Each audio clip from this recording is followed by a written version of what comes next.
दोस्तों तारीख थी 30, महीना था अक्टूबर का और साल था 1990, जब कार सेवकों पर पहली बार गोली चली थी। ऐसी क्या यूपी सरकार पर आफत आ पड़ी थी कि 72 घंटे में 2 बार निहत्थे राम भक्त कार सेवकों पर गोलियां चलानी पड़ी। राम मंदिर एक ऐसा धार्मिक स्थल जिसे पाने के लिए वैसे तो कई संघर्ष आंदोलन हुए, लेकिन 90 के दशक का आंदोलन स्वतंत्र भारत के लिए एक ऐसा आंदोलन था जिसमें लड़ाइयाँ भी हुई, राजनीति भी हुई और कई लोग मारे भी गए। आज के प्रोग्राम में हम अयोध्या गोलीकांड के बारे में बात करेंगे। कैसे एक नेता तुष्टीकरण की नीति को अपनाकर राम भक्तों के लिए खलनायक बन जाता है, कैसे साधुओं का आंदोलन उछाल मारकर देश, समाज और राजनीति का आंदोलन बन जाता है, कैसे एक मंदिर आंदोलन दिल्ली के सिंहासन को हिला देता है, और आज जो नेता राम मंदिर प्राण प्रतिष्ठा को पार्टी का इवेंट बताकर प्राण प्रतिष्ठा में नहीं गए, उन्हीं के बाप दादाओं ने राम मंदिर विवाद को किस प्रकार गलत को सही और सही को गलत करने का प्रयास किया, आज के प्रोग्राम में बात करेंगे। अगर जानकारी पसंद आए तो अपने दोस्तों यारों के साथ जरूर शेयर कीजिएगा। आइए प्रभु श्री राम का नाम लेकर आज की वीडियो को शुरू करते हैं। दोस्तों अयोध्या गोलीकांड की शुरुआत होती है अप्रैल 1987 को, जब राजीव गांधी पर स्वीडन तोप खरीदी में रिश्वत का आरोप लगाया जाता है। उस समय सब अखबारों में एक ही हेडलाइन थी, बोफोर्स की तोप में रिश्वत के गोले। इस आरोप के बाद राजीव गांधी और कांग्रेस पार्टी का प्रभाव कम होता नजर आ रहा था और आम चुनाव भी नजदीक थे। तब किसी करीबी के कहने पर राजीव गांधी देवरा बाबा के पास गए। देवरा बाबा ने हिंदू वोटर्स को प्रभावित करने के लिए राम मंदिर शिलान्यास करने के लिए कहा, लेकिन जगह बदलने से मना कर दिया। देवरा बाबा के कहने पर राजीव गांधी ने शिलान्यास की अनुमति दे दी। अनुमति मिलते ही संत गोपाल दास के नेतृत्व में धर्म संसद ने 9 नवंबर की तारीख शिलान्यास के लिए तय की।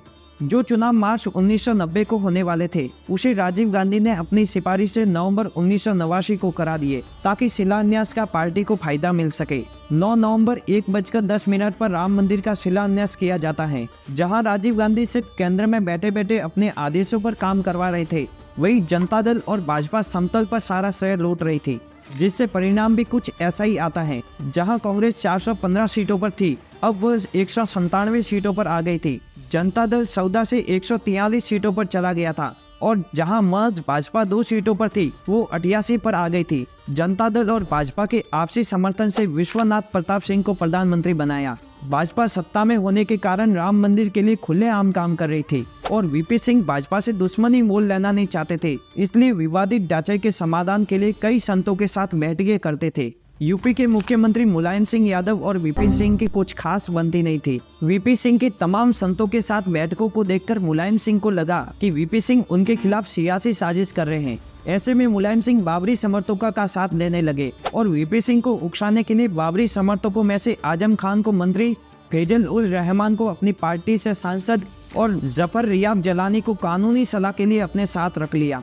मुलायम सिंह के ऐसा करने पर न सिर्फ राजनीतिक लड़ाई छिड़ी, बल्कि धार्मिक हिंसाएं होने लगी। कई जगह धर्म के नाम पर लोग लड़ने लगे। इन सब के बीच बाबरी समर्थकों की ओर से बयान आता है कि बाबरी मस्जिद सुरक्षित है, शिलान्यास कब्रिस्तान में हुआ था। इस बयान को सुनकर राम भक्तों में एक अलग ही आग फैल जाती है। राजीव गांधी ने जिस शिलान्यास की डोर छोड़ी थी, उस डोर को भाजपा और विश्व हिंदू परिषद थाम लेता है। 27-28 फरवरी 1990 को संत गोपाल दास, विश्व हिंदू परिषद से अशोक सिंडल, लाल कृष्ण आडवाणी और निर्मोही अखाड़े की बैठक में 15 मार्च को कार सेवा करने का आह्वान होता है, लेकिन वीपी सिंह के कहने पर कार सेवा 4 महीने के लिए टाल दी जाती है। इन 4 महीनों के अंदर वीपी सिंह कई प्रकार से हल निकालने का प्रयत्न करते हैं, जिनमें एक प्रस्ताव लाया जाता है कि 30% हिस्सा छोड़कर बाकी हिस्से को सरकार के अधिकृत कर हिंदुओं को राम मंदिर बनाने के लिए दिया जाए। जब इस अध्यादेश के बारे में अशोक सिंडल को बताया जाता है, तो अशोक सिंडल यह कहते हुए मना कर देते हैं कि यह पूरी जमीन राम मंदिर की है। वीपी सिंह को जो 4 महीने का समय मिला था, वो खत्म हो जाता है। लाल कृष्ण आडवाणी 25 सितंबर 1990 को सोमनाथ से अयोध्या कार सेवा के आह्वान के लिए रथ यात्रा निकालते हैं। लाल कृष्ण आडवाणी की रथ यात्रा वीपी सिंह के लिए लगातार खतरा बने जा रही थी। जहां जहां लाल कृष्ण आडवाणी की रथ यात्रा जाती, वहां लोग कार सेवा से जुड़ने लगते, रथ की पूजा करते और जहां से रथ का पहिया गुजरता, उस मिट्टी को चूमने लगते। लाल कृष्ण आडवाणी की रथ यात्रा का लोगों पर अलग ही प्रभाव पड़ रहा था। उधर सियासन के लोग में न जाने कब वीपी सिंह एंटी बीजेपी बन गए, उन्हें खुद पता ही नहीं चला। वीपी सिंह ने बिहार के मुख्यमंत्री लालू प्रसाद यादव को लाल कृष्ण आडवाणी का रथ रोककर गिरफ्तार करने का आदेश दिया। लाल कृष्ण आडवाणी का रथ जब 23 अक्टूबर 1990 को बिहार आया, तब लालू प्रसाद यादव ने उनके रथ को जब्त करके लाल कृष्ण आडवाणी को डाक बंगले में गिरफ्तार कर दिया। उधर लखनऊ पहुंचते ही अटल बिहारी वाजपेयी को गिरफ्तार कर दिया। जब लाल कृष्ण आडवाणी और अटल बिहारी वाजपेयी की गिरफ्तारी होने की खबर कार सेवकों तक पहुंची तो वे और उग्र हो गए। भाजपा ने जनता दल से अपना समर्थन वापस ले लिया, जिससे वीपी सिंह की सरकार गिरने के कगार पर आ गई। वीपी सिंह ने बहुमत साबित करने के लिए कुछ समय मांगा। कार सेवा की तारीख बहुत नजदीक आ रही थी। कार सेवक लाखों की संख्या में अयोध्या की तरफ जा रहे थे, लेकिन मुलायम सिंह ने बाबरी समर्थकों से वादा किया था कि अयोध्या में कोई परिंदा भी पर नहीं मार सकता। इसलिए मुलायम सिंह ने रेल बस सारी बंद करके अयोध्या में कर्फ्यू घोषित कर दिया। कार सेवक पैदल चलते हुए अयोध्या आ रहे थे। कार सेवकों का नेतृत्व अशोक सिंदल, संत गोपाल दास और निर्मोही अखाड़े के संत कर रहे थे। मुलायम सिंह की तैयारी बहुत मजबूत थी। जगह जगह पर लंबे लंबे बैरिकेड, गहरे खड्डे, कई ऊंची ऊंची दीवारें, कई चौकियां बनाई। पुलिस बल को आदेश दिया कि विवादित ढांचे के पास कोई परिंदा भी पर न मारे। उस समय का एक किस्सा बड़ा मशहूर है। जब कार सेवक अयोध्या की तरफ बढ़ रहे थे, तब एक चौकी पर लंबे लंबे बैरिकेड लगाए मुंशी जी ने उन्हें रोका। कार सेवकों ने उन्हें आगे जाने की बेहद विनती की, लेकिन मुंशी जी ने उन्हें आगे जाने से मना कर दिया। बाद में मुंशी जी ने कहा कि सरकार का आदेश है कि सड़क पर कोई परिंदा भी पर न मारे, लेकिन अगर आप खेत के रास्ते से जाते हो तो मैं इसमें कुछ नहीं कर सकता। इतना कहते ही कार सेवक खेत के रास्ते से जाने लगे। तारीख आती है 30 दिसंबर 1990। सुबह 10 बजे कार सेवक सरयू नदी में स्नान करके कार सेवा करने के लिए मंदिर परिसर की ओर बढ़ने लगे। मुलायम सिंह ने करीब 20,000 पुलिस वालों को विवादित ढांचे के आसपास तैनात किया था। कार सेवक लाखों की संख्या में हनुमानगढ़ी के पास की चौकी पर आकर रुक गए, क्योंकि वहां पर लंबे लंबे बैरिकेड लगे हुए थे। कार सेवकों ने पुलिस अधिकारियों से मंदिर परिसर में जाने की विनती की, लेकिन भीड़ को वहां जाने से मना कर दिया और वापस लौटने के लिए कहा। पुलिस वालों के कहने पर जब कार सेवक टस से मस नहीं हुए, तब पुलिस वालों ने लाठी चार्ज की। इस बीच एक लाठी अशोक सिंदल के सर पर लग गई। अशोक सिंदल के घायल होने की खबर कार सेवकों तक आग की तरह फैल गई, जिससे वे और उग्र हो गए। पुलिस और कार सेवकों के बीच भिड़ंत होने लगी। उस बीच एक साधु ने पुलिस की एक गाड़ी को अपने कब्जे में ले लिया, जो राम भक्तों को गिरफ्तार करने के लिए लाई गई थी। साधु ने कार को कब्जे में लेने के बाद तेज स्पीड से बैरिकेड को तोड़कर आगे चले गए, जिससे बाकी राम भक्तों के आगे आने का रास्ता मिल गया। पुलिस ने इस बीच लाठी चार्ज की, आंसू गोले फेंके और कार सेवकों पर गोलियां चलाने लगे, लेकिन कार सेवक पुलिस की गोलियों से बचते हुए मंदिर परिसर की ओर बढ़ने लगे। मस्जिद की एक कुंभत पर 2 कोठारी भाई चढ़ गए और उन्होंने कुंभत पर छेद करके भगवा गाड़ दिया।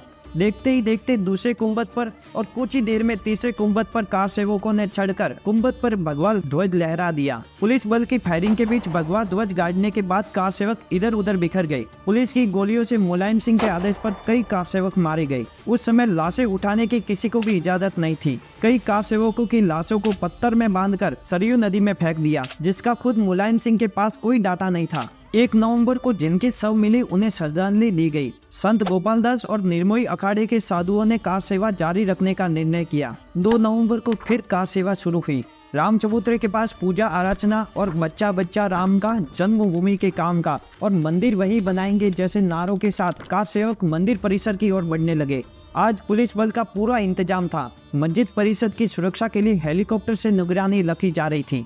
कार सेवकों ने पुलिस फोर्स को पीछे हटने की विनती की, लेकिन पुलिस फोर्स के पीछे नहीं हटने पर पैर छूने की साजिश रची, जिसमें कार सेवक पुलिस के जवानों के पैर छूते, वे 2 कदम पीछे हटते, कार सेवक 2 कदम आगे आते। कुछ समय तक यह सफल रही, लेकिन बाद में कार सेवकों और पुलिस बल के बीच भिड़ंत हो गई, जिसमें पुलिस बल गोलियां चलाने लगे। कार सेवकों में अफरा तफरी मच गई। 2 कोठारी भाई, जिन्होंने सबसे पहले कुंभत पर छेद करके भगवा गाड़ा था, उन्हें विश्व हिंदू परिषद के कार सेवकों ने एक मकान में छुपा दिया। पुलिस बल ने जब छोटे भाई को पकड़कर गोली मारने लगे, तब बड़ा भाई छोटे भाई को बचाने के लिए आया। उस समय उसे भी गोली मार दी। 72 घंटे में लगातार दूसरी बार कार सेवकों पर फायरिंग हुई। सैकड़ों राम भक्त राजनीति के लोबियों की गोलियों में से मारे गए। उस दिन भी कार सेवकों की भीड़ बहुत उग्र थी। कार सेवक जैसे तैसे मंदिर परिसर में घुसे। देखते ही देखते पहले कुंभत पर, फिर दूसरे, फिर तीसरे कुंभत पर छेद करके मस्जिद की पिछली दीवार गिरा दी। विवादित जमीन पर अस्थायी रामलला की प्रतिमा बिठाकर पूजा की। बाद में संत गोपाल दास और निर्मोही अखाड़े के संतों ने कार सेवा की समाप्ति की घोषणा की। कार सेवा की समाप्ति के बाद कार सेवकों ने मुलायम सिंह यादव को मुल्ला मुलायम नाम से संबोधित करने लगे और बाद में मुलायम सिंह की सरकार गिर गई और यूपी में नई सरकार बनी, जिनमें कल्याण सिंह मुख्यमंत्री बने।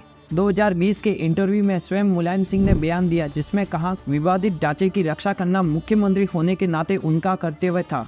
देश की एकता के लिए अगर उन्हें हजारों जानें भी लेनी पड़ती तो उस समय वे भी करते। दोस्तों, उद्घाटन के बाद इस वीडियो को बनाने का उद्देश्य यही है कि राम मंदिर उद्घाटन के पावन दिन उन शहीदों को याद किया जाए और जिन नेताओं ने सत्ता के लोभ में निहत्थे राम भक्तों पर गोलियां चलाई थी, आपको उनसे अवगत कराया जाए। अंत में आपसे यही अपील रहेगी कि अगर वीडियो पसंद आई हो तो वीडियो को लाइक और चैनल को सब्सक्राइब कर दीजिएगा। साथ ही अपने दोस्तों के साथ ये जानकारी जरूर शेयर कीजिएगा। हम मिलते हैं किसी और वीडियो में।